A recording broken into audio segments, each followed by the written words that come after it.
735-8360. Trafalgar is a purveyor of fine men's accessories with a 4-decade heritage in the American luxury market. Visit TrafalgarStore.com to receive 20% off using exclusive listener code WABC20. That's TrafalgarStore.com, promo code WABC20.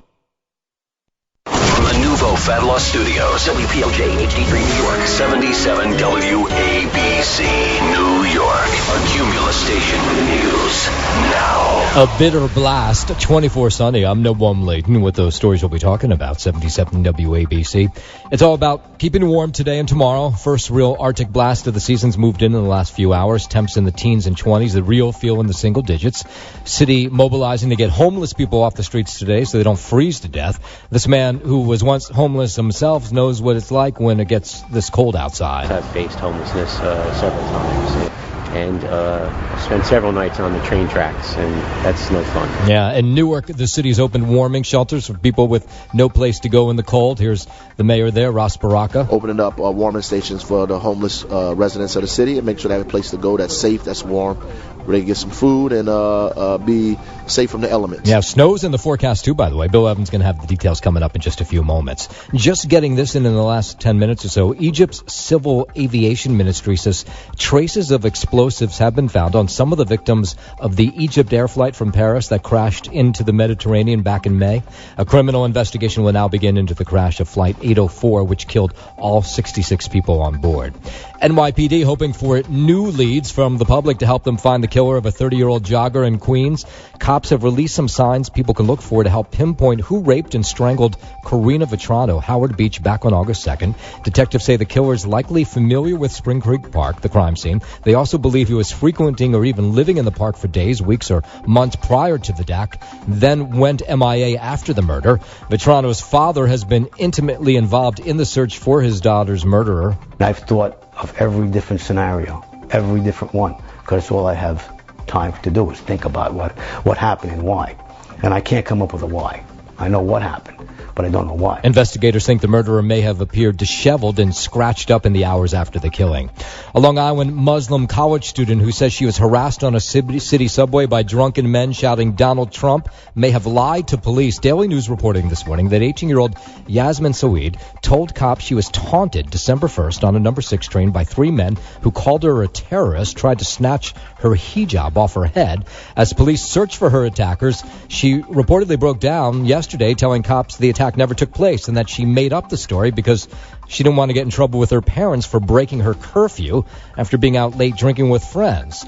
Here's one of her neighbors. You wasted the police's time. They spent a lot of resources to going through videos, like trying to find who the culprits were, and there wasn't anything. Daily News says Yasmin's strict Muslim parents allegedly forced her to shave her head over the incident, upset that she was dating a Christian. She's been charged now with filing a false report released after her arraignment early today in Manhattan Criminal Court.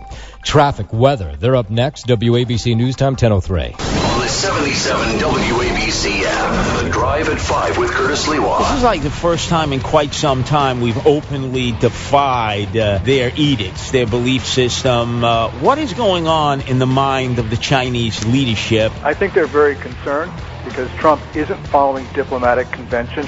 He is turning the tables on them. Remember, Chinese leaders are used to pushing us around. A deeper dive into New York's day. The Drive at 5 with Curtis Lewa. Weekdays 5 to 6. After Savage, before Levin. Where New York comes to talk. 77 WABC.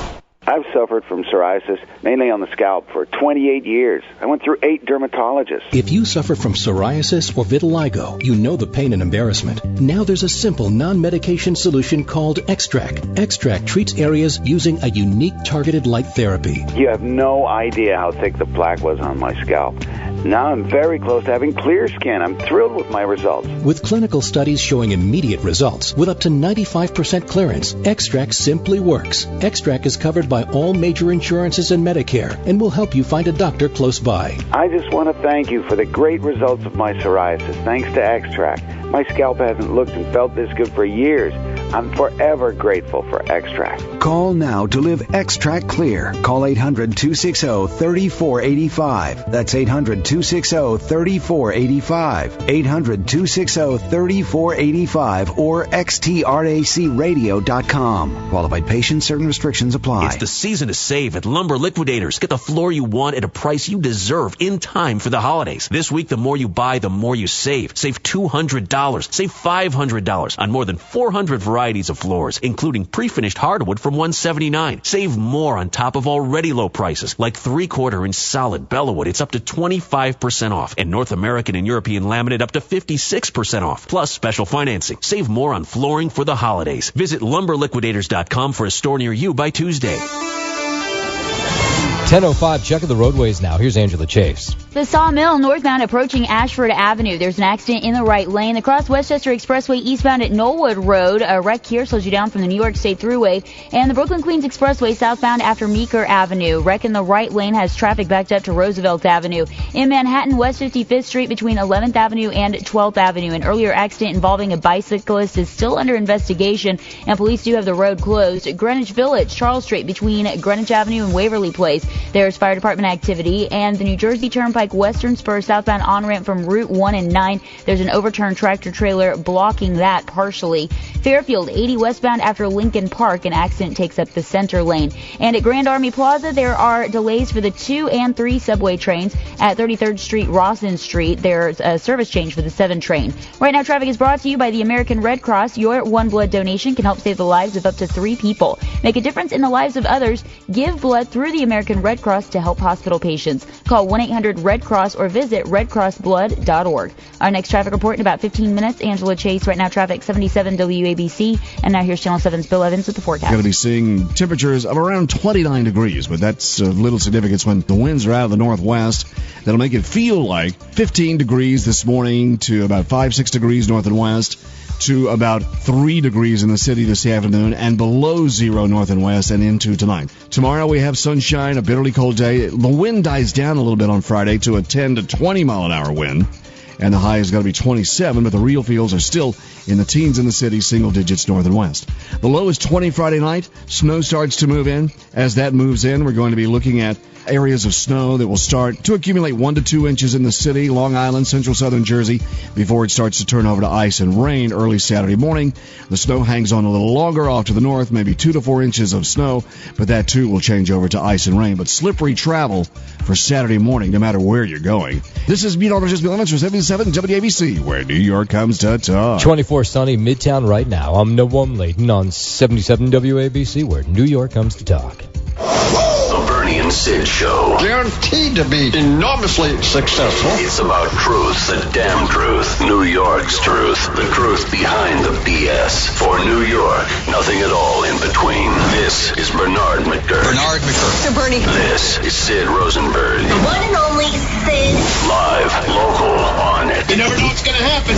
Exclusively. What is this? 77 WABC. Oh, come on, ye faithful, joyful and triumphant. Oh, come ye to Bethlehem. It's a great version. Weezer. Love it. Great version. Hey, folks, welcome back. It's the Thursday edition of the Bernie and Sid Show here on 77 WABC.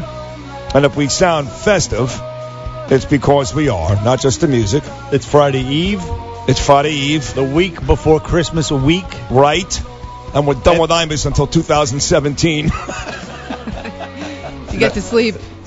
Well, sleep would be nice, but I love doing the Imus in the Morning Show, and I love doing this show with you. Too. And it's snowing outside. Let me tell you this, okay? It's snowing. Did you hear me? Yes. It's a squall. Did Bill Evans predict this? He did not. In fact, Louis Ricard from High Bar Church just told him about it. He's like, hey, Bill, it's snowing outside. Have you heard? I meant to tell you this morning, don't forget your galoshes, but I will tell you that might be a little late now. In all seriousness, with the weather like 10 degrees and snowing, it's great. And I'm just being a little dicky to me this morning. It's times like this. It sounds like this. I go, wait a second. I still own my house in Boca. What was I thinking? Seriously, it's 78 degrees and sunny down there today, Bernard. Yeah, but it's down there. I know. I mean, look, you don't want to be down No, there. no. Does anybody love New York more than me? It's okay for 2 weeks, maybe. They're exactly right. In the middle of January. You know what Danielle said last night? She nailed it. She goes, South Florida is like a hot chick, the really good-looking girl. And then, yes. But once you get to know her, she offers nothing outside of the fact she's hot. The novelty wears off. That's Florida. Right. It's a nice memory. Right. Maybe nice to go back to once in a while. Yeah. But you don't want to go down like there. Today. You don't want to go down there. No, listen. You don't want to get throat cancer. That's not happening. Nobody loves New York more than me. I mean, I live in New York and I act as a tourist.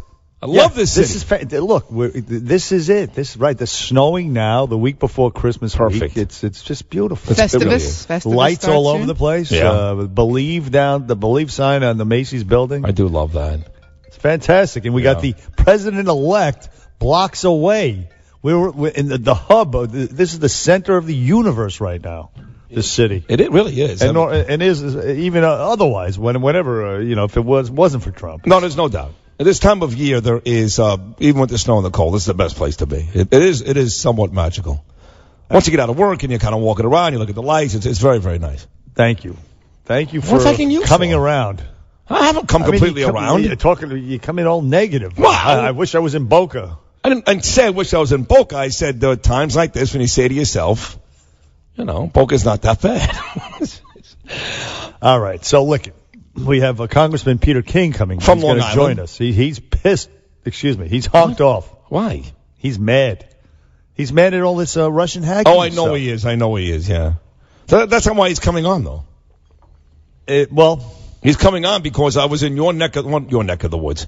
I was on Long Island last night, and I did take the Long Island Railroad to the Oyster Bay line. Right. And got off in lovely East Williston, Long Island, where I went to visit my gorgeous wife, who had her company Christmas party. Make a long story short, her boss, Anthony Capitola, he's a big lawyer out in Long Island. He owns a couple of big places out there. One is the Cortland in Bayshore, which is a gorgeous place, and he owns Miller Ridge in Jericho. So he went to he owns the Miller Ridge Inn? Yeah. He owns them both. He owns the Cortland and the Miller Ridge Inn, both. That's a cool place. They're both cool places. Yeah. So he made this nice dinner for the law firm last night, which Danielle and I went to, and the wine cellar at the Cortland, and there are pictures of him and Peter King all over the place.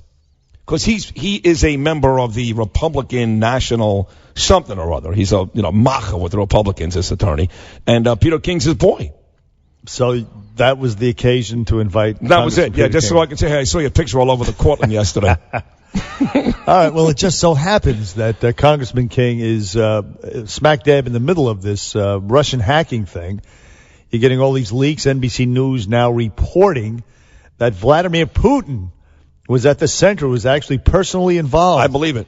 And I tell you what this goes back to, which you and I talked about a couple of days ago on this show and then I missed the show, which was when he won in 2011, she came out, Hillary Clinton. She was yelling and screaming, the election is rigged. He rigged it. He fixed it. So ever since then, he's really had he's had it in for her, to be honest. You were going to say he's had a hard on for her. He'd be the only one, right? Right. The only one. Yeah. He's had a hard on for her, and he went into this with revenge in mind. And that is why, by the way, even though they hacked both the DNC and the RNC, no matter what Reince Priebus says, they only let out the DNC stuff because he wanted to help Trump and hurt her. Okay. And it makes sense. So you buying into the revenge 100%. theory, 100%. as opposed to he's colluding with Donald Trump because they have some business interests. Both. I think. See, I just put that in your head. No, I think you forgot about that, didn't you? No. For a second. Let's face it. No. I'm going to be the first to stay at the new hotel in Moscow. So anyway, Peter King is rightly saying, "Hey, listen, because all of these leaks are coming from high level government officials going to media places like the Washington Post, NBC News, and he said he's on the House Intelligence Committee, and Homeland Security Committee, and he's saying, listen, you're supposed to tell us."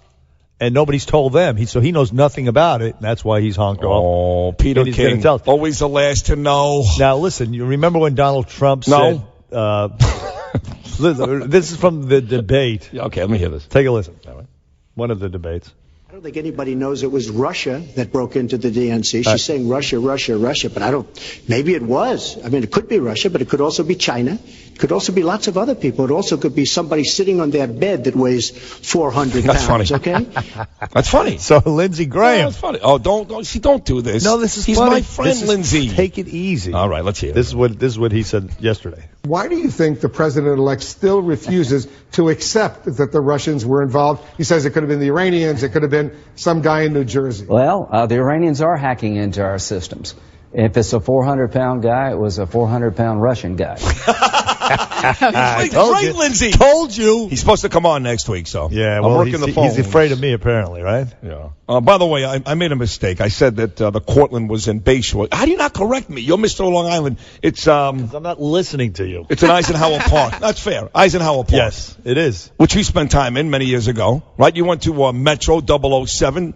Was that Franklin Square, no, maybe? First of all, Eisenhower Park is it's a huge park, is what it is. It's in the park. The place it's a is huge in the facility, park. right? Yeah, I know. yeah. Carlton, Yes. Carlton on the Park or whatever the hell. Yeah, beautiful place. Gorgeous Absolutely. place. Yeah, yeah. So that's up in. I guess that would be East Meadow, maybe. I think. It is. It is the East Meadow exit off the Meadowbrook. Yes. The Long Island half marathon and marathon kicks off in Eisenhower Park, and I've ran that. Is that right? Several times. Yes. Okay. So and they have a great swimming facility up there. It's a great park, beautiful park. Yes. But in any case, let's get back to. So Lindsey Graham, who's brilliant, that was very, very funny.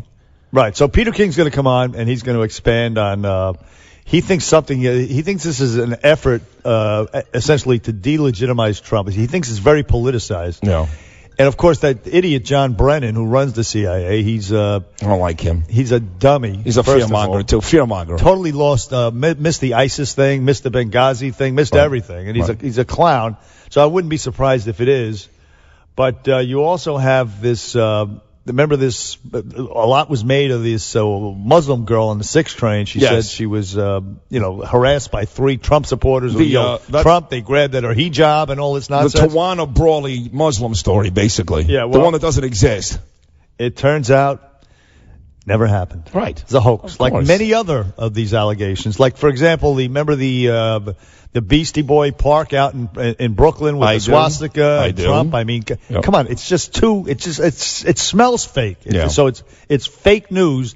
Of course, all the media outlets ran with it. Like, look what's happening in this country, and that slob De Blasio, who's got to go.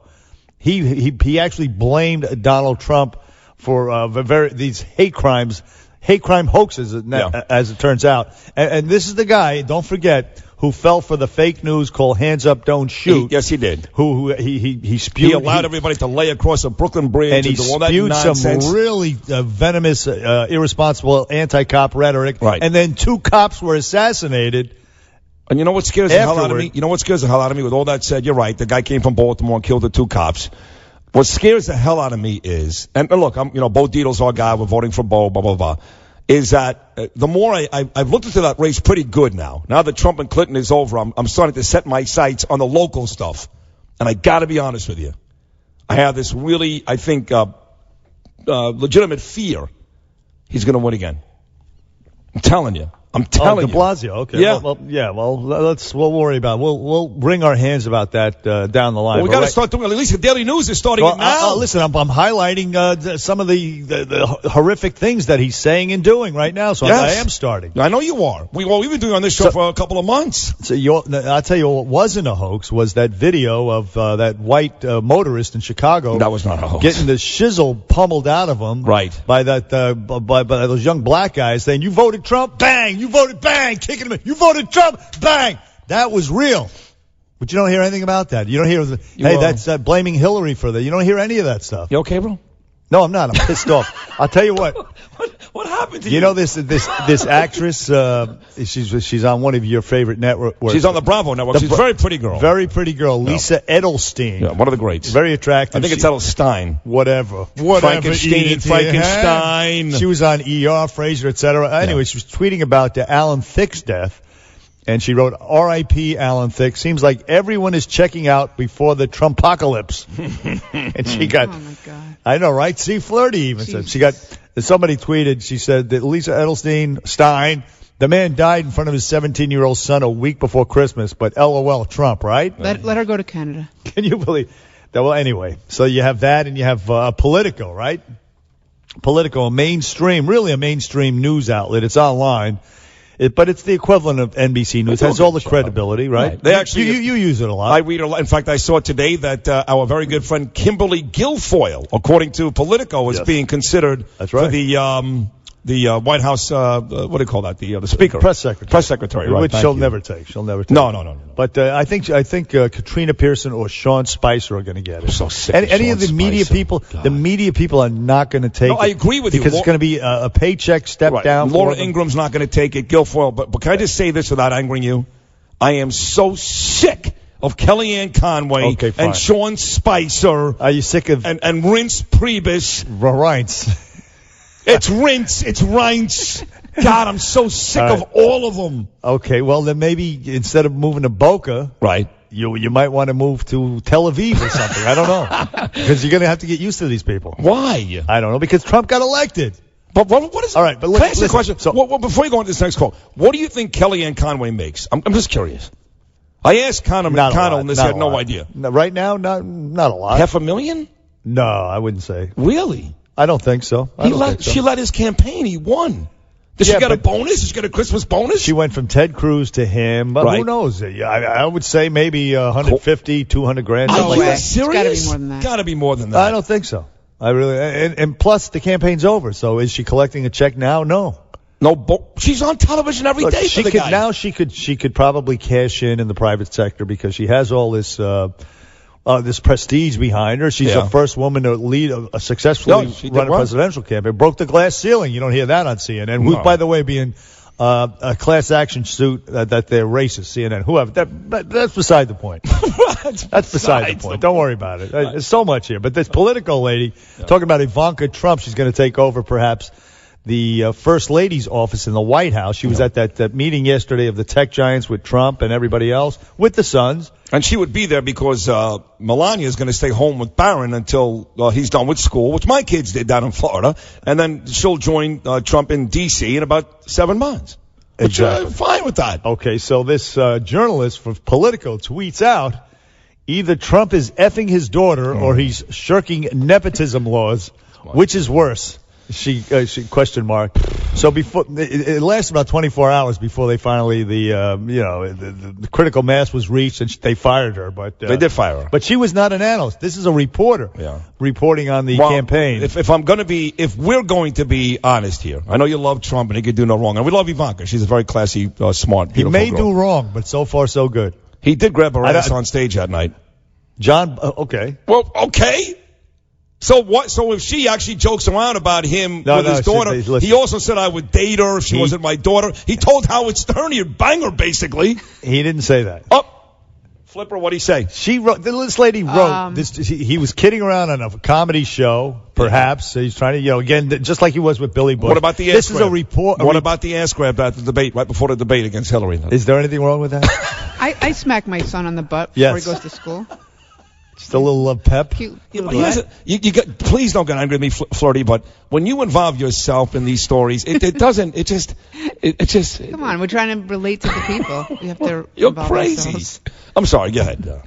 No, look, I'm just pointing. It's just a lot of haterade. There is being a lot. Drunk There's out there. a lot of hate. There's it's no unbelievable. Question. It that's is coming from people who are supposed to be objective reporting on this. See, but here's what the problem is. I agree with you. There's a lot of hate out there, and it's annoying already. It's enough. Stop. Like my cousin who's going to march in that stupid march on Inauguration Day. Stop. Oh, how about that? Stupid. And it's going to actually, and the next day, go ahead, finish this. But my point is, they're not coming around. Like, Imus keeps asking you that, and you think, I know we heard from Jim Brown and a couple of black people. They're not coming around, man. The people that hated Donald Trump throughout the whole process and didn't vote for him, they hate him more today. And maybe it's because of the media bias. Also, the media created a monster, a mythical monster, and but I think he is chipping away at some of the hate. I really believe that. So? Yeah, I think so. And his actions will speak volumes and will ultimately affect how people feel about him. But so far, I think he's doing all the right things. But only if you're rational going. In other words, I want him to succeed. So when he does something good, even though I did not vote for him, I'm going to go, hey, good job. But if you go on hating this guy, can you ever give him credit? No, a lot of people are more worried now that he's going to succeed. And make him look hate, bad. Right. Because they hate him so much that if he makes the country better, they'll really hate that. Right. So they want the place to turn into Aleppo, for God's sakes. That's what they want. And finally, Amy Schumer, the day after Inauguration Day, they're going to have this women's march on Washington. Right. And she's That's leading. my cousin. She's going to be in that. She's leading. So that's the day after. She's going to be in it? Yes. All I would say to Amy Schumer is she could use a march or two. Oh. You know what I'm saying? Yeah, a couple of marathons in the park in Eisenhower Park. Talk about a hater. This vicious witch, Amy Schumer, the stuff she said in the past. Bernie and Sid, 1-800-848-9222. It's snowing out. It's Christmas time, baby. New York City. We're coming back after this.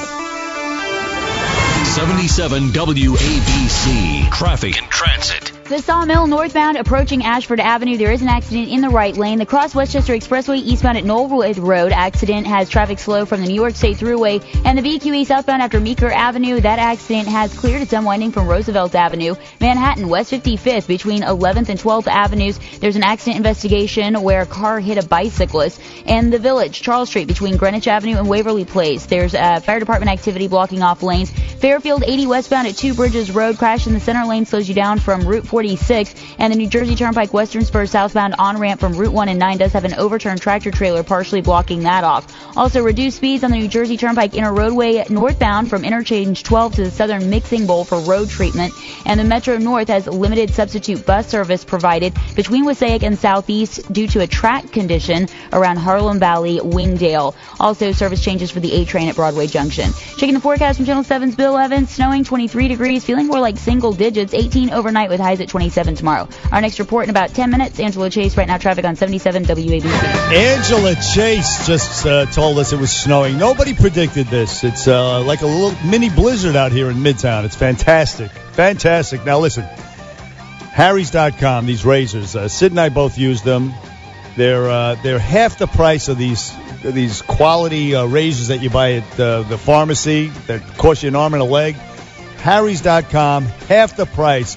As good, every bit as good as those razors, even better.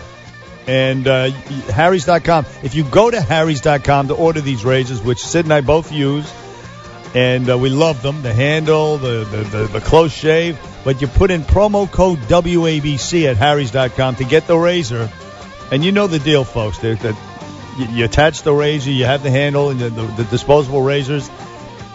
Just look, you're going to get a deal. You're going to get a lot off, a special offer for the fans of our show, because we have partnered with Harry's to give you $5 off your order when you do enter promo code WABC at checkout. And it's the holiday season. You want to get a guy something? This is how you do it. You don't have to go to a store. It's so convenient from your house. Harry's.com, no apostrophe. You order the guy in your life some razors, some quality razors, inexpensive. They won't break the bank. So it's convenient.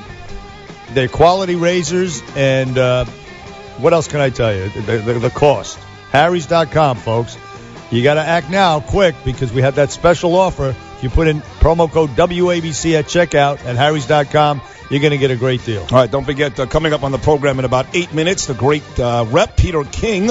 Next hour, star of Seinfeld and the Fantastics on Broadway, John O'Hurley, will be here. And tomorrow, another big show, the guy that wrote Gangster Redemption. He was the biggest jewelry heist guy for the Gambinos for many years, Larry Lawton, along with the very, very beautiful Holly Holm, your favorite. Oh, yes. The woman who knocked out Ronda Rousey. Yes. Actually. I never met her. I say very beautiful because you told me. I never met her. I know really she is regarded as a really pretty... She was right here in this studio on the Imus in the Morning program. Is she fighting? She's still fighting. Did she retire? Yeah. She's back still in. fighting. She's got a fight coming up. There you go. All right, time now to talk about Advanced Urology Centers of New York, Bernard. You know, we make so many insignificant choices each and every day. Why not make an important one that really counts when you're facing any urological condition such as enlarged prostate, urinary tract infection, ED, or even, God forbid, cancer of the prostate, bladder, or kidney? You've got to make the right choice, the only choice, and that is Advanced Urology Centers of New York. Folks, it's the largest urology group practice in the country. Over 45 locations. They're in just about every county here in New York. And here's the deal. They're comprised of top board certified physicians. What does that mean?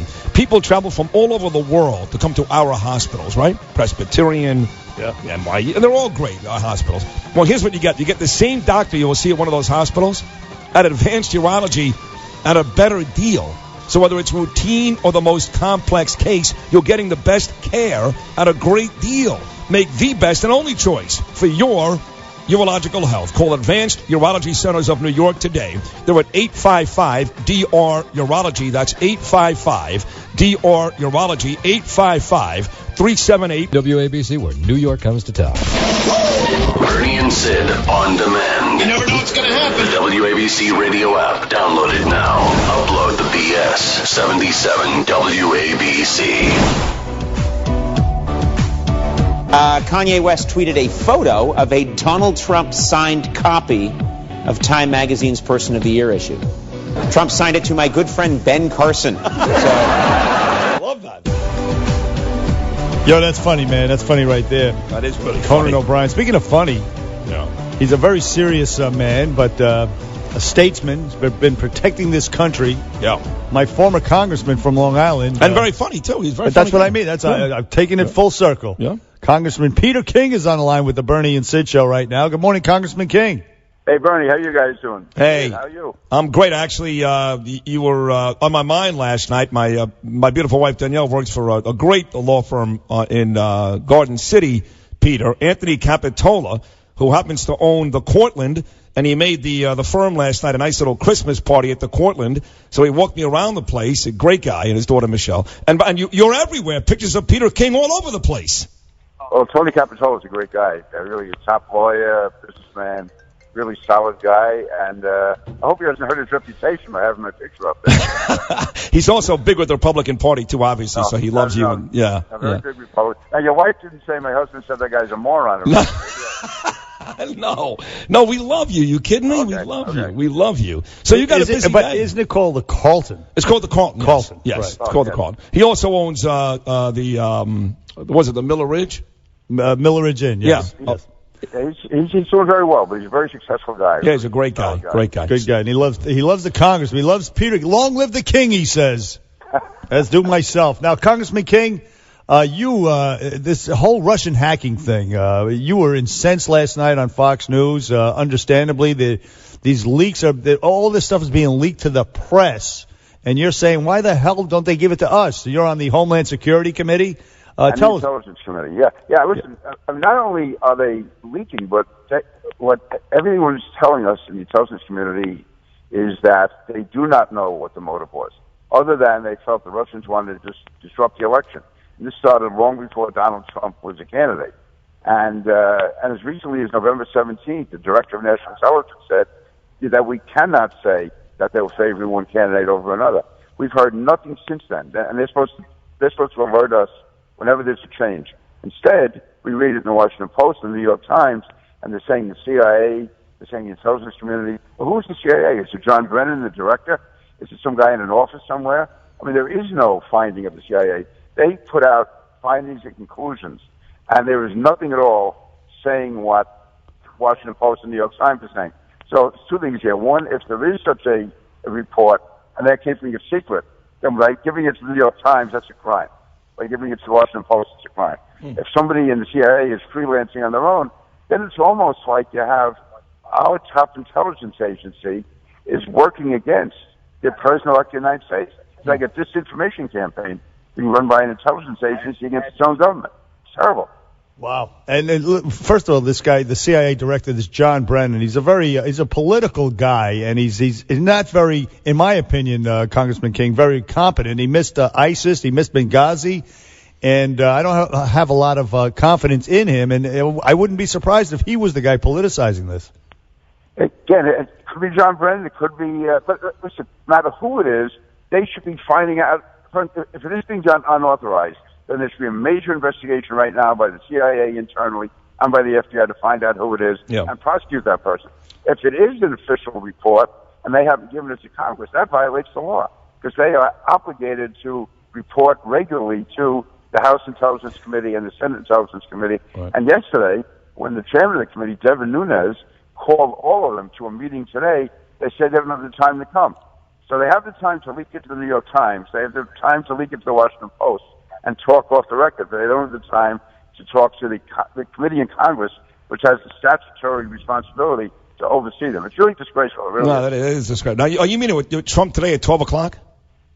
Yeah, geez, you guys know a lot. Yeah, I am, yeah. Okay. Wow. And is that about this? Are you allowed to talk about it, or are you not? No, actually, we're going to close down a few radio shows. We don't. So let's how you go. Well, he likes Bernard, so we're fine. Are you looking for that press secretary spot or the Veterans Administration spot? Because actually, I'm not going in for any job at all. I'll be going in there and mainly talk Homeland Security. I just want to tell him that I will help him any way I can on that, and also to keep in mind that there's really not that many guys in Congress are willing to stand up when the heat starts. And I know what he wants to do and how tough he wants to get.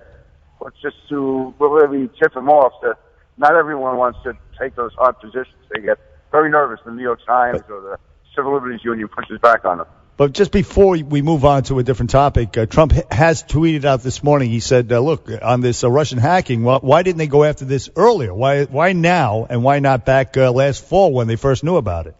It's absolutely shameful. They knew about it. First of all, they knew about it a year ago. They knew that the Democratic National Committee had been hacked. That has been hacked. We're not certain that the Russians were involved with the John Podesta emails. That's much less certain. But Pete, what about the rumors or whatever, what they're saying, which is that both the RNC and the DNC have been hacked? But ever since Hillary Clinton claimed back in 2011 that Putin won his election because it was rigged, that he's had it in for her, basically, and he's wanted revenge. So even though the Russians hacked both the RNC and the DNC, they only released the DNC stuff in an effort to get back at Hillary Clinton. The thing is, though, they were not able to successfully hack the RNC, and Reince Priebus, the chairman, has said that over and over again. They've had their experts come in, and that has not been hacked. So that is the difference. And that's one of these phony stories that you put out there. All that we know, and from what they've told us, the RNC was not successfully hacked. And yet you see these stories over the weekend from anonymous sources saying that the RNC was held back. Right. New York Times saying right. That's not true. What's the New York Times? And it's really, again, that is not what we've been told, and we're told this. And but forgetting about whether the RNC was hacked or not, can you buy into the fact that the DNC was hacked because this was Putin getting revenge on Hillary Clinton? I'm sure there's no love between Putin and Hillary Clinton. I'm not saying there is. Okay. All I'm saying is that the main purpose of all the intelligence is that up until the other day, when these mysterious reports started coming in, was that they just wanted to disrupt the election generally. They started this long before Donald Trump was a candidate. And they were unsuccessful in going after the Republicans. But again, did Putin like Hillary Clinton? No. But again, I don't know how, he doesn't like the United States either. And what he did want to do more than anything is to disrupt the election, put a cloud over it. And what the media is doing now is going along with that. And so they are really doing the work of the Russians. Well, but let me ask you this on your opinion, just yours, Peter, because a lot of the folks on your team are okay with the whole Putin thing. I mean, the Secretary of State, for example, Rex, he's a guy at Tillerson. He gets along great with Putin. And Donald had his things with Moscow. And by the way, so did Manafort before he was kicked off of Trump's team. So it seems there's a lot of guys on your team that are okay with Putin, want to make nice with him. Are you one of those guys? No, not yet, and I don't trust Putin at all. But having said that, I mean, I just last week was meeting with a top diplomat from a very close ally who does not like Putin at all, does not like the Russians at all, but does believe that at this time there is an opportunity for a deal to be made. Now, whether that's true or not, I don't know. I think Donald Trump is allowed to pursue it. As far as Tillerson, he got along with Putin, but he had to. That was his job. That was his business. So he also understands Putin. He understands Russia. And, again, with the right direction, he can do an excellent job as a negotiator as far as making a deal. And listen, I have going in to make, two guys going into a room to make a deal with Putin and Donald Trump. I'll put my money on Trump. Yeah, no doubt about it. But just to revisit history, Bush did try to suck up to Putin. Obama and Hillary tried to suck up to Putin, and both of them failed. So the goal of trying to have relations with a fairly sinister character is not a bad one if it benefits our country. So in that sense, if we can get along with him, he's in there. He's in the Middle East with Syria, fighting ISIS and the rebels. Better him than us, no? Yeah, except my concern there, though, is that if he is close to Iran, and if Russia builds up its strength in the Middle East, then it makes Iran stronger, and Iran definitely is a threat. Still, I know that Netanyahu talked about this, Peter, on 60 Minutes with Leslie Stahl on Sunday night, how he and Trump are going to find a way, even if it means pissing off some of the European allies, to basically rip up that Iran agreement and get rid of it. Is that something you think is realistic? Yeah, I think it's realistic, and we have to do it, and we have to start as soon as we can to start cutting back as much as we can. Strictly enforce any violation at all by Iran, and find a way for we have to get out of it, and we have to get out of it as quickly as we can. Just have to do it in the right way so that we don't hurt ourselves by it. But having said that, I have the Iran deal is terrible. It's wrong. It's damaging the United States, and I would say Donald Trump and Benjamin Netanyahu are on exactly the same page.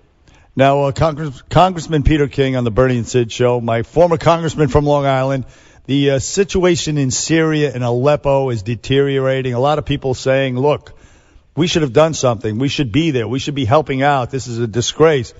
But do you really think, Congressman King, I happen to disagree. I'm glad we're not in the middle of that quagmire over there. I know that Obama pulled out the troops and it led to the rise of ISIS, but forgetting about that, is there anything we should be doing that we're not doing? It's very difficult right now, to be honest with you. Thing is, to me, the mistake was bringing Russia in 2014 when they come in. 2013, I guess it was. Because by doing that, it firmed them up in the Middle East. The time for action was back in 2011 when we could have given support to, and there were Syrian moderates at that time. We could have done that in 2011, and we could have taken out the Syrian Air Force, no American troops on the ground. That would have been the time to do it. Now it's really too late. It's too late. It is. It's a disgrace, yeah. How about Trump tweeting? How great is that? Is it circumventing the media, the dishonest, vicious media? Are you a fan of that, the Trump tweeting, the president tweeting? Yeah, listen, I love the fact that he drives the media crazy. I mean, the media, they're arrogant bastards, and he's doing the right thing. Tweeting is over their head. They want to control everything. And he's made it clear he doesn't care what they think, and he also has made it clear that a good segment of the American people is on his side against the media. The media, listen, they serve a real purpose, but on the other hand, they're not this privileged people. They always say the First Amendment protects them, which they think makes them important, but it also protects pornographers. Doesn't mean you have to like pornography. Right. I think you do see it from what I hear. Love it. No doubt. Yes. Right now he's on it. While he's talking to you, it's pretty creepy. Hey, but Congressman King, look, thanks for giving us the quote of the morning. The evil bastards. Yes. We love that. So you're going to meet Trump today. Tell him that we said, hello. Godspeed. Merry Christmas. Happy New Year. We love him. Well, I can tell him that Bernie is with him from the start, and Sid is all over the place. That's fair. You can do that. hey, Congressman King, thank you for everything. Thank you for appearing on the show and your service to this country. We love you, Peter. Merry Christmas, Bernie, Sid. And, thank you. Happy Hanukkah, Merry Christmas. You too, buddy. Thank you. There he is. The great Peter King. The Congressman, the statesman. Long live the King on the Bernie and Sid show. Back after this. 70s. The Bernie and Sid Show. Guaranteed to be enormously successful. It's about truth, the damn truth, New York's truth, the truth behind the BS. For New York, nothing at all in between. This is Bernard McGurk. So Bernie. This is Sid Rosenberg. The one and only Sid. Live, local, on it. You never know what's going to happen. Exclusively. Bernie and Sid. 77 WABC. That's my coat. You mean? Yes. I'm J. Peterman. Elaine, who among us hasn't snuck into the break room to nibble on a Love Newton? That noise. That's the noise. What? That infernal rattling sound that has plagued me these past 2 days, and I could not find the source. In my office, in the hallway, even in the men's room. Shame on you, Elaine. No, Mr. Peterman, it wasn't me. That reminds me of the Haitian voodoo rattle torture. Mr. Peterman, I don't know what's going on here. I am not addicted to anything. Oh, Elaine. The toll road of denial is a long and dangerous one. The price? Your soul. Then, in the distance, I heard the bulls. And I began running as fast as I could. Fortunately, I was wearing my Italian Capto Oxfords. There it is, that voice. The Stars stage, screen, TV, you name it. There he was on Seinfeld, National Dog Show, Family Feud, now doing a fantastic job. Back on Broadway, great on Broadway in The Fantastics. It is the very handsome and very talented John O'Hurley live in studio on the Bernie and Sid Show. Thank you. And the last time I saw you this close, with 2 feet away from each other, was in Lake Tahoe many years ago, celebrity golf tournament. And I'm not just saying this to blow smoke your way. You haven't changed. I mean, you look great. Thank you. Yes. Nice head of hair. That's right. Son It's of a just bitch. daily injections. Is that what it is? That's right. Daily injections. Gorgeous mane. The voice in the mane on the top of your head. The hair. You're talking about the hair. Yes, beautiful. Some of it's real.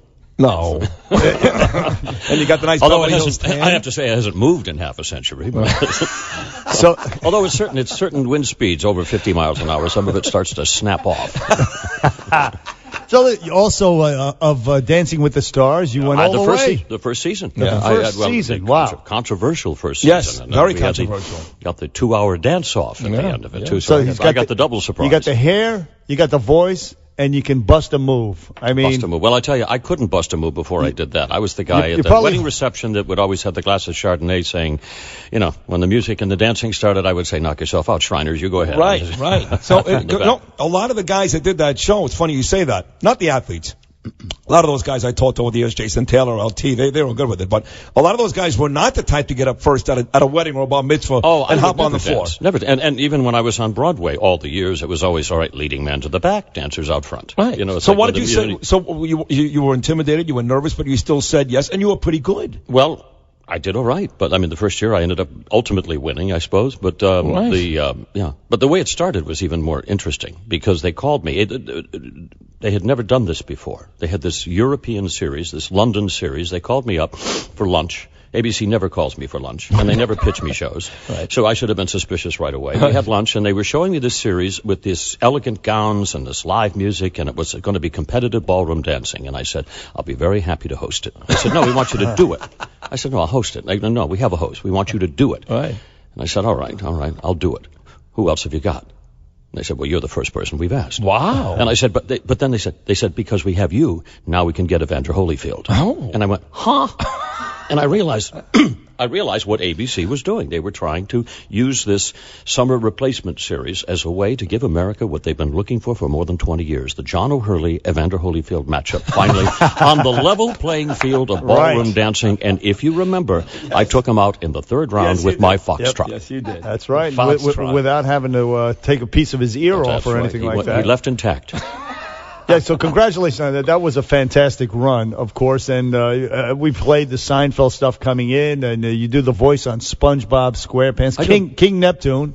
King Neptune on SpongeBob. I do a bunch of. I do a lot of. I have a 10-year-old kid, so I like to. My son's I like eight. to. Is he? Yeah, we watch that show. Yeah. I love to do children's programming. Yeah. Because it's nice to be able to have a body of work that your son can listen to and his friends can watch. Oh, it's just so that's very sweet. Now, but here's my point: is that you are a funny guy. I mean, you are like Leslie Nielsen funny. Yes. They should be doing movies like The Naked Gun. You should be out on the big screen. Well, thank goodness for ABC Radio. No, this is why it happens. We've got you. Come on. This is why you're here. We got you back. It's true, but so you are doing this play off Broadway. The Fantastics, yes. Before you get to the play, though, here's the line of the morning. Ready for this? You'll love this, Bernard. So Flipper, our producer, of course, does a great job. She's the best producer in the business, and she's here.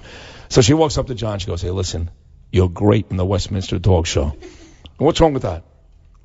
It sounds like he's one of the. No, he does the National Dog Show. I do the Westminster. Westminster. Yes. I was like, that's what I meant. Thanksgiving Day is the National Dog Show. Yes, and a great show it is, by the way, which I watch every year. We did almost 30 million people this year. That's right. It's unbelievable. This show has ramped up, and we gained almost 22% this year. Wow. And and it's again listening to your voice. You have such what is the quality? It's mellifluous. No, it's called audio tryptophan. It is kind of I'll put you to sleep on Thanksgiving Day. If the turkey doesn't do it, I'll do it. It's soothing, and you sound sarcastic half the time, and you're funny and smart and all that stuff. But I don't know what it is. But listen, every now and then I come out with a pearl of wisdom, like, what say we get jiggy with it? That voice, that's great. Or let's get juju on that beat. You heard? Yeah, no, that's absolutely very funny, and that's why we watch. I watch it every year on Thanksgiving, the National Dog Show. But we were going to get to the Fantastic. You are on Broadway, a limited edition run. I'm doing just a special run here, just for the holidays. I'll be from now until New Year's as El Gallo. I played the role. Here's an interesting story. The boy. I played the boy. I know you did. Back in college, and I got to tell you an interesting story because it's the most remarkable thing in my theatrical career. I am on stage in this small college theater, out in the parking lot while I am singing the song called Soon It's Gonna Rain to my love interest. Holding her hands, looking deep into her eyes, I hear the sound of my car being started up while I'm singing. I stole it? Someone was stealing my car. And back in the 70s, you knew the sound of your car. There wasn't fuel injection. This was a 1965 GTO convertible, baby. And you heard the thing go da-da-da-da-da-da-da-da like that. So I'm looking in her eyes, and she said, and I remember her saying to me, she goes, your eyes went dead. And I go, I have two choices now. I can leap off this stage, run and try and save my car, or I can go down with the ship. And I went down with the ship. I went down with the ship. I ran out there at intermission, and sure enough, bye-bye car. And it was found 3 days later at the top of a ski slope in North Smithfield, Rhode Island. Wow. That's dedication. Well, I can tell you this, though. I'm sorry you lost your car playing the boy then, but my daughter Ava, who's 12 years old, she goes to a public school in Brooklyn, New York, and they actually took the whole class last week, Bernard, you didn't know this, on a class trip to see the Fantastics. Oh, okay. We've had some nice groups there. Yeah. My daughter was there. She thought you were spectacular, and I haven't seen it. I told you I went to see Chaz Palminteri's play, and I walked past your neon signs. I'm going to come see it. It's kind of like. Correct me if I'm wrong. Is it kind of like Romeo and Juliet? It's kind of a light version of a Romeo and Juliet story, but beautifully written. Some of the most memorable music in Broadway history. Try to Remember is there. Soon It's Going to Rain. I Can See It. I think Barbra Streisand has recorded every single song. Wow. In that. They Were You. There was another song from there, but the music is so recognizable, so beautifully done. But more importantly, it is so beautifully written. Yeah. It's done almost with kind of a lyrical poetry. The writing in it is just spectacular. Some of these monologues that I do are absolutely like Elizabeth Barrett Browning type of poetry. It's just beautiful stuff. So I truly enjoy the show. It's wonderful. It's at the Jerry Orbach Theater, by the way. We didn't mention that. At the I saw on a chorus line, by the way, many years ago. Over at 50th and Broadway. Yeah. There. Actually, I think 50th and Broadway. It's what a great show. And you went to see Chaz's show. I'm going to tell you a story about Chaz Palminteri. Okay. Years ago, when I was on ABC, boy, am I pushing your brand. I was on a show called Loving. It was a soap opera, right? And I was actually the first twin brothers on Loving. And they were just kind of testing it out, and then they sent it over to all my children. But I was the first twin brothers on daytime. So I had to play two people. To do that, they had to find somebody. Because they had a guy on All My Children after the same thing. David Canary was over there. Very good. So they had to find a body double for me so they could shoot across his shoulder and have to be the same height, and so that I could talk to myself, have fist fights with myself, and all that stuff. So they found this guy, and he was a bouncer down at the old Limelight. Oh, sure. And the Limelight was this old dance hall down there. Broadway, it was an old church. 18th or something. Yes, right. Like that. Right. So they found this guy, and he comes up, and he was kind of a D's Dumps and Does guy. Just a local guy. Yeah. So he said, and they got him as my body double because he had dark hair, and at that time, so did I. So anyway, as soon as he would finish the series, as soon as the body double stuff, he said, well, I'm going to go downstairs. If they don't need me, I'm going to go do my play. And I said, you're writing a play? He says, yeah, I'm writing a play about the story of my life. And, I said, So I look at him, I go, so I look at him, I go, well, good for you. Good for you. What else am I going to say? Chaz Palminteri. And that was Bronx Tale that he wrote that he wrote there in the dressing rooms at ABC. No kidding, And famous movie, now a hit play. De Niro behind it. It's a brand. It's going to be it's the next Hamilton. A Bronx Tale. Yeah. But in the meantime, we're still talking about your play, The Fantastics. You can get tickets at Ticketmaster.com. It's at the Theater Center in the Jerry Orbach Theater at the Theater Center on West 50th Street. I just want to get that out. Broadway, right. Mm-hmm. Check it out. It's a John O'Hurley here with Bernie and Sid, and of Seinfeld fame, many other things, and of course Elaine. You had a big role with her on Seinfeld. Seinfeld, she was that was the surreal version of Mary Tyler Moore and Ed Asner. Yes. It was great. It was a great relationship. Do you ever hear? Do you talk to her? She's got a big hit show now, Veep on HBO. Yeah. We're all very close. I had Jason when we're together in L.A. They come over for dinner and stuff. We still see. It's a very small industry. What about Michael though? Because Michael had his issues. He had the statement he made. He got in trouble. I don't see Michael at all. Nobody sees him. No, I don't. Nobody but I just don't. And it's not that there's any. I just don't see him. You're not angry about what the whole thing went down and all that, and yeah. Well, Michael, honestly, he's not what I would call a stand-up comedian. Right. He's a comic actor. I agree. And he's wonderful. They put him in a tough spot. I would say you have to go back to Buster Keaton to find, Dick Van Dyke, Buster Keaton. Yeah. You have to find a physical actor that has that courage to do what Michael Richards did. That's true. Think of what he created. That signature skid stop in Jerry's apartment. Everyone was different. And he would rehearse that like Baryshnikov off stage. My set, the Peterman office, was always next to Jerry's apartment. And he would sit there inside just rehearsing that. It was fascinating to watch. It was the way, none of that was not planned. Right. But your friend Jerry screwed me, just so you know. Not that you care, John, you don't care, but I'll make it a quick story, because I try to make all the guests about me. And many years ago, I was working at WFAN, a sports station in New York, and I got a phone call from Christine at DreamWorks. And I thought I was being set up by Bernard here, my friend, Aramis, and I wasn't. She said, listen, Jerry Seinfeld's about to make an animated movie this summer called The Bee Movie.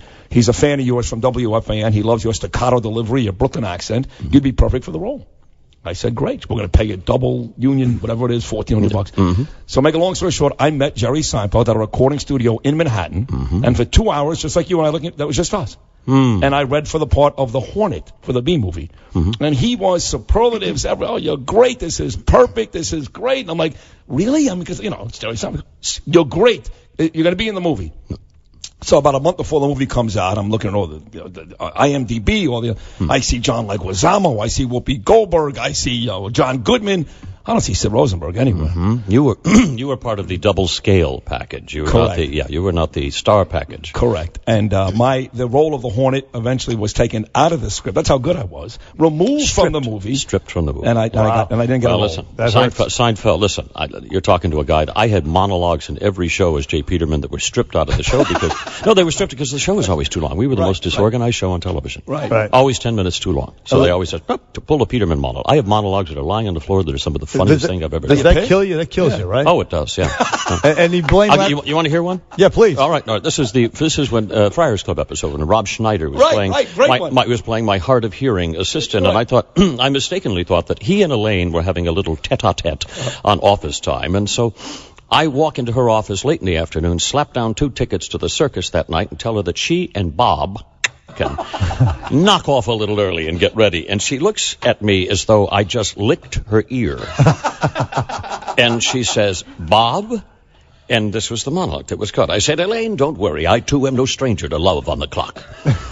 As a young lad, my father apprenticed me to a honey factory in Belize.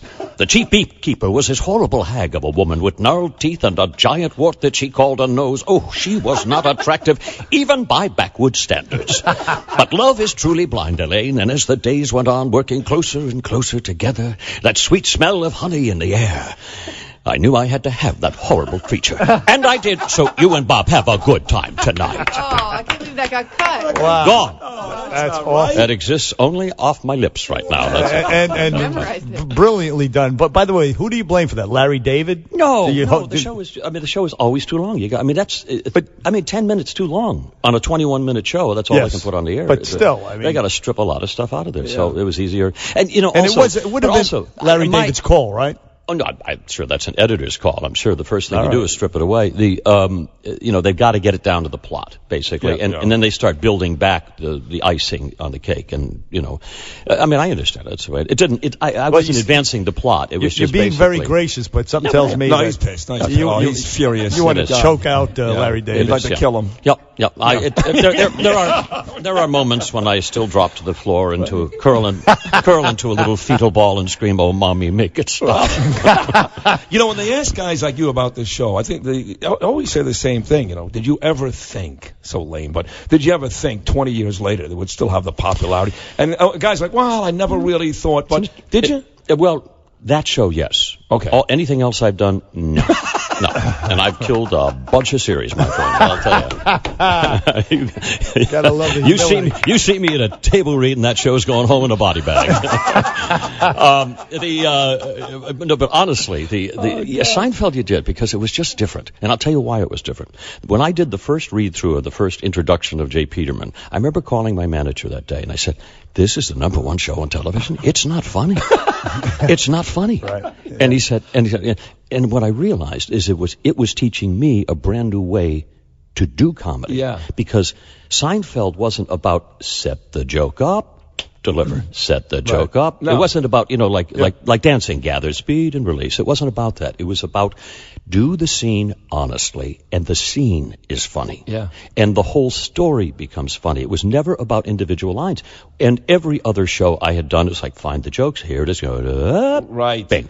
This was a brand new style. So I was learning. Seinfeld taught me. So, in answer to your question, did I know that we were in the cathedral? Yes, I did. You did. And I knew that when the syndication came through, and I would say to people that were hired to be my assistants in my office there in the Peterman office, I would say, I want you to do something. I want you to remember to do it. Save the script.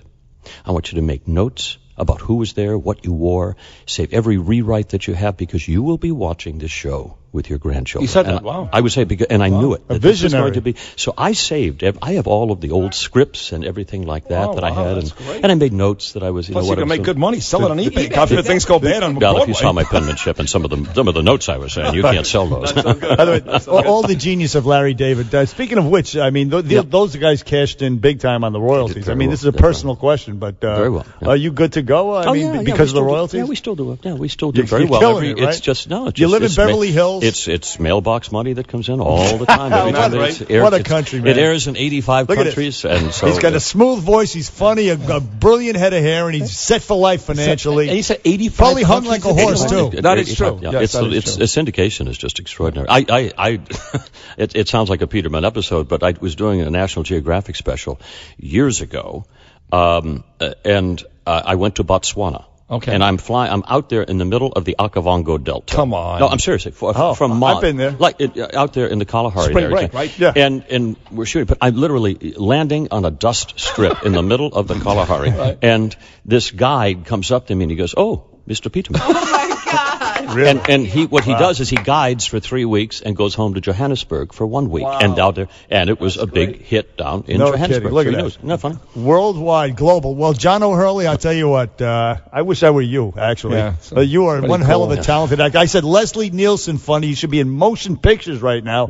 The country is all the worse off because you're not. However, you're in the Fantastics off Broadway at the Jerry Orbach Theater at the Theater Center, which is located on West 50th Street. On Broadway. On Broadway. Yeah. Is it on? No, the show is. It's West 50th at Broadway. You're right. Broadway, yeah, why do they call it an off-Broadway show? It's the size of the house. Right. Okay. Size of that. It's a small, very intimate theater. Well, you can get tickets at Ticketmaster.com to see John. A limited run. He's going to run till January 1. January 1. Then he's back to Beverly Hills to enjoy that Seinfeld money. That's what I had. Yes, a lot of envelopes stocking up there. Damn.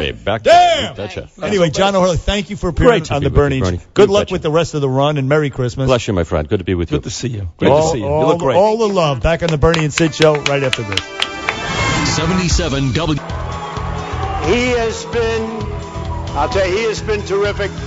And you know, honestly, he's like a fine wine. Every day goes by, I get to appreciate his genius more and more. Now, if he ever goes against me, I'm not going to say that, okay?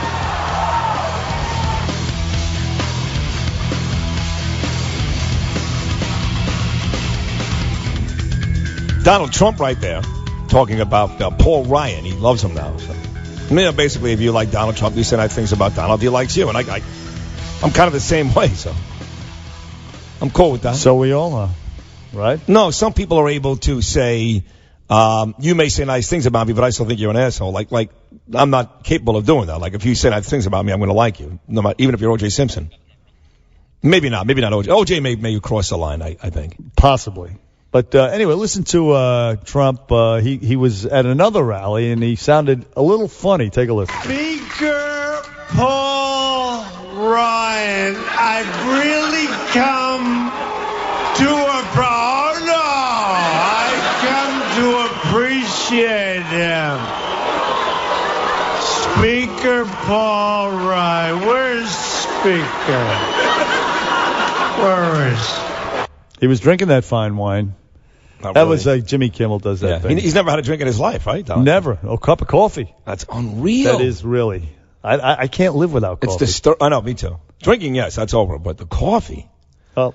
Although, you say that, but there was a time in my life when you said I couldn't drink. I'd say I couldn't live without that. So, I mean, I guess you could live without really any of it. But Yeah, but you know how the coffee is when you work odd hours. Oh, the Coffee's first cup a of coffee lifesaver. at 4 a.m. is, it's the best. And also before a workout, You take a shot of espresso before work. See, I take an energy Kidding me? drink, so, yeah. Same thing, caffeine. Same thing, Putting right. caffeine in it. Right. That's the bottom line. These things make you angry, I know we're doing the show, we're talking about Trump, but we've got CNN on in the background. I like John Berman, and who's the lady? You like her. Kate Baldwin. Yeah, she's very good, very good. She really is. And they're talking about this Dylan Roof trial down in South Carolina, and I understand that's the way it works in the United States. You get your day in court no matter what. No matter what the evidence says, you get your day in court. But this one is this is a real waste of time. I mean, the kid never denied it. Well, it's too bad that they didn't kill him the day they apprehended him. That's the They should have killed that's him. the tragic Right. aspect of this case.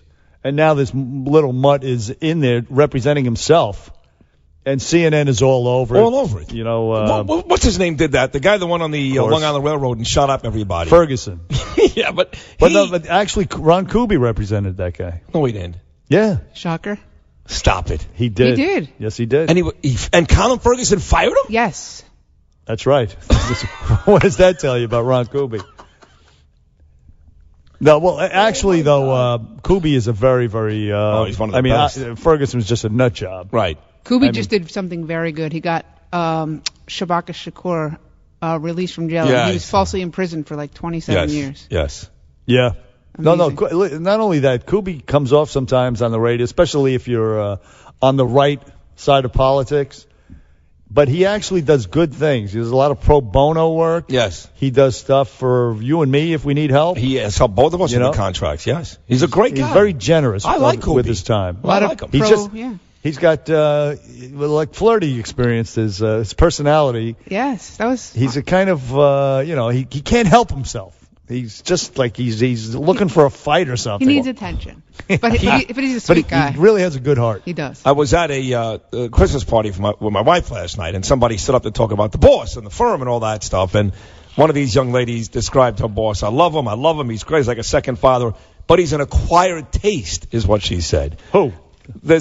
My wife's boss. That's probably what you can say about Kuby, because I love him, but he's an acquired taste. Because when you first meet him, especially as one of our guests, he can be really rough. I wanted to take him by the ponytails and swing him around like like you would a dead cat. Who did you cost last time? It was did you hear what he did to one of our sales guys? He's married to a state officer, and he brought her in, and Kuby's like, "Oh, nice to meet you. I defended 2 people who killed 2 state troopers." Oh, geez. The first thing he says. And to what her. did he said to one of our guests? What was it? The pitcher. What's his? Kurt Schilling. Yeah. Kurt Schilling had cancer. Yeah. And he lost a lot of weight. So bad. So they were standing here, and he what did he say? He said, "You lost all that cancer weight," or something like that. Yeah, he's like, "Oh, you gained a lot of weight," and Kurt says, "Well, yeah, since I got over cancer." And Kuby's like, "Yeah, well, whatever." Yeah, the old cancer. Right. It's like, the old cancer excuse again. Kurt Schilling said one more word out of his mouth. I'm going to kill him. And he was going down. Yeah, and Kurt is the type that will knock him out, Bob. That's Schilling. That's him. Right. But anyway, the bottom line, the point is, we like him. We like Kuby. Yeah. So, but he will take that roof case in a heartbeat and try to get the kid off. Yeah. I don't know if he would take the Dylan Roof case because Kuby's very. He terrorist. No, didn't he represent a terrorist? But this is different. This kid killed a bunch of black people. Oh, that's true. So Curtis sees everything through the lens of race. Yes, he does. Very good point. So he wouldn't. I don't think he would take a case. So if a terrorist blows up, for example, a church where 300 white people die.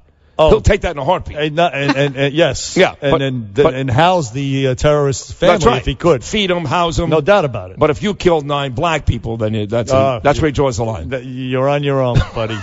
You're on your own. In fact, he will help pull the switch in the execution chamber. Absolutely. So but that's him. It makes the world go round. No, absolutely. He's out of his mind. But speaking of out of his mind, John O'Hurley. Yeah. Now that is a talent. I mean, it turns out we found out that there may be a reason why he's doing off-Broadway shows and not, doing comedies on HBO and Netflix. I think we doing found out. Full-length movies. Right. Because the guy has the talent to do that. We know. As I said, he's a Leslie Nielsen type of talent. But he's also Scott Baio politically. Right. And Baio's on the show all the time talking about how he can't really talk to any of his cast members on Happy Days anymore because they're all liberals. And this is pretty cool, actually, Bernard. Right in the same spirit as you getting a letter from Donald Trump a couple of weeks ago and all that. Hurley came in and said, on his way out, actually, thanks for having me in, and he said, oh, and by the way, I'm a fan of yours. I watch you on Bill O'Reilly on Fox every week. That was really amazing. That was nice. And when he came in, he acted like he knew me, and he gave me a hug, and I'm like, wow, this is weird, and I didn't know.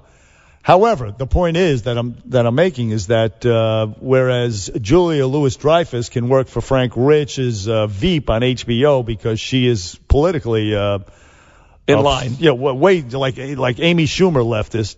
A guy like John O'Hurley or Scott Baio, they're not going to get work. No, probably not. And so my guess is that because of that, he hasn't had better roles, and he's I don't want to say reduced to doing off-Broadway. Or he never has been a leading man, so maybe that's just the way it is. I mean, it's not like he's not Tom Cruise, where all of a sudden the work stopped because he's voting for Trump.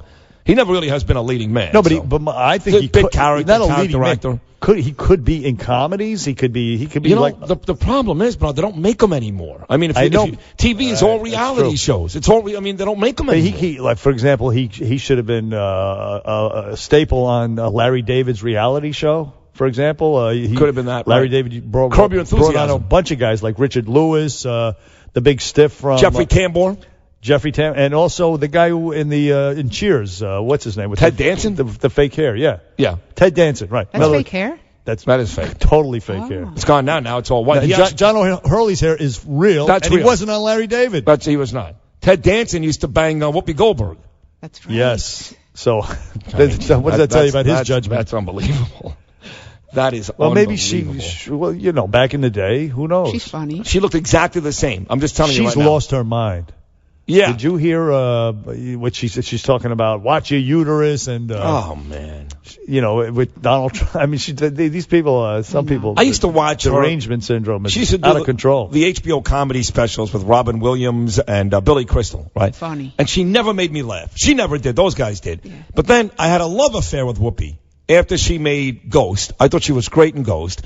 And then, I admit this, I liked the Nun movies. I thought she was really cute in those. Sister Act. Yeah, so for like a couple of years, I kind of liked her. But now I despise her again. I can't stand her. But she was so good in The Color Purple. She was very good. So was Oprah Winfrey. But, yeah. But if you watch The View, which I don't recommend any of you missed do, all this stuff. just watch it once, and you'll hate her. You'll hate her. It's repulsive. I used to love The View. Between her and Joy Behar. Oh. The two revolting, especially Joy Behar, even more so than Whoopi. They make me miss Star Jones. Whoopi,